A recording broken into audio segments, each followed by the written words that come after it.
अच्छा, ओम शांति। तो शुरू करते हैं आज का वृत्तांत। यह दादा के तन में परमपिता परमात्मा शिव की प्रवेशता थी। अब दादा बहुत गहन विचार में थे। वे गहरी सोच करते और फिर कहते थे, वो कौन था, वो कौन सी शक्ति है जो मुझे ऐसे ज्ञान युक्त दिव्य साक्षात्कार कराती है, और इनके पीछे रहस्य क्या है। दादा के कुटुंबीजन भी इस सोच में रहते थे कि पता नहीं दादा को क्या हो गया है। दादा अब बहुत ही अंतर्मुखी हो गए थे और वे आत्मचिंतन में ही तल्लीन मालूम होते थे। स्वयं दादा को भी आगे चलकर ये रहस्य स्पष्ट हुआ कि परमपिता परमात्मा शिव ने दादा के तन में प्रवेश होकर अपना परिचय दिया था, और उन्होंने ही दादा को कलयुगी सृष्टि के महाविनाश का तथा आने वाली सतयुगी सृष्टि का भी साक्षात्कार कराया था, और उस पावन सृष्टि की स्थापना के लिए उन्हें निमित्त अथवा माध्यम बनने का निर्देश दिया था। अंतरात्मा में गीता ज्ञान का स्फुरण और दिव्य विवेक की प्राप्ति। अब दादा को अंदर ही अंदर ऐसा अनुभव हुआ जैसे कि भगवान अव्यक्त अथवा गुप्त रूप में उन्हें गीता ज्ञान दे रहे हों। अब उनकी अंतरात्मा में गीता ज्ञान का स्फुरण हो रहा था, और साथ साथ वे उस ज्ञान में स्थित और अनुभूति का भी रसास्वादन कर रहे थे। उनकी बुद्धि को स्वतः ही ये सूझ भी प्राप्त हो रही थी कि गीता में भगवान के वास्तविक महावाक्य कौन से हैं और उनमें अक्षिप्त क्या क्या है। गोया अब उन्हें दिव्य विवेक की प्राप्ति हुई, और इस सत्यता में उनका विश्वास और दृढ़ हुआ कि गीता ही एक ऐसा शास्त्र है जिसमें स्वयं भगवान के महावाक्य हैं। परंतु अब जबकि स्वयं भगवान उन्हें ईश्वरीय ज्ञान दे रहे थे और उसकी अनुभूति करा रहे थे, तो गीता शास्त्र जिसे वे नित्य प्रति पढ़ा करते थे अब उनसे स्वतः ही छूट गया था।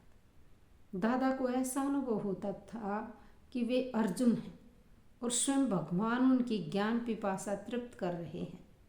अब भगवान स्वयं भक्तों की आशा पूरी करने के लिए और गीता में दिया हुआ अपना वचन निभाने के लिए फिर से गुप्त वेश में आए हैं।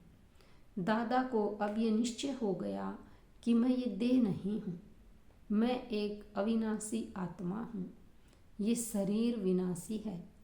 उन्हें ऐसा लगा कि अब उन्हें स्वरूप की सही पहचान मिली है, और कुछ वर्षों के बाद कलयुगी पुरानी सृष्टि का महाविनाश होगा।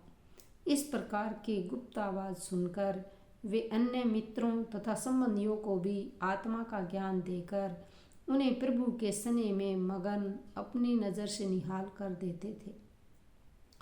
वे स्वयं भी आत्मानुभूति की मस्ती में रहते थे और अन्य सभी को भी कहते कि तुम आत्मा हो। अब उन्होंने लिखना शुरू किया कि मैं आत्मा हूँ, मैं आत्मा हूँ। जशोदा आत्मा है, राधिका आत्मा है। इस प्रकार लिख लिख कर वे कुटुंब के सभी सदस्यों को आत्मा का पाठ पक्की तरह याद कराते थे। अब उनके संपर्क में आने वाले हर एक नर नारी को ऐसा अनुभव होने लगा जैसे कि उसके जीवन की ज्योति अब जग गई हो। हर एक को एक दूसरे से ज्योति का साक्षात्कार होने लगा, जिसके फलस्वरूप सबको आत्मनिश्चय के साथ साथ परम शांति का भी अनुभव होने लगा। उनके मन में विकारों के प्रति घृणा पैदा होने लगी और उनका खान पान भी शुद्ध हो गया।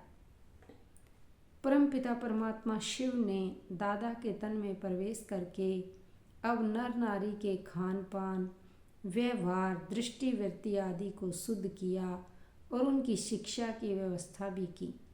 उन्होंने सबको पितृवत स्नेह भी दिया और उन्हें जीवन को श्रेष्ठ बनाने के लिए नियम भी बताए। फिर क्या हुआ ये हम आगे पढ़ेंगे। अच्छा, ओम शांति।